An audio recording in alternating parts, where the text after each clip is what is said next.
हम लोग क्या कुरकुरे खाने के लिए मिला है और ये मेरे भाई के पास है। चलिए हम लोग इसमें लिखा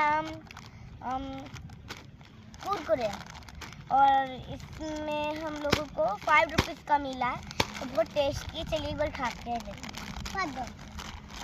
तुमको पहले खाना पड़ेगा।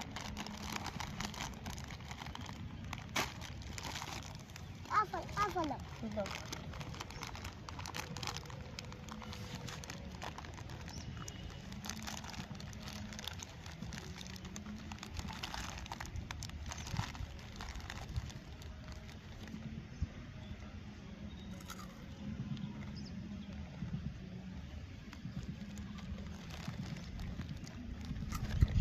एगो तुम मुझसे लो, मैं तुमसे लूंगी। ओके दो।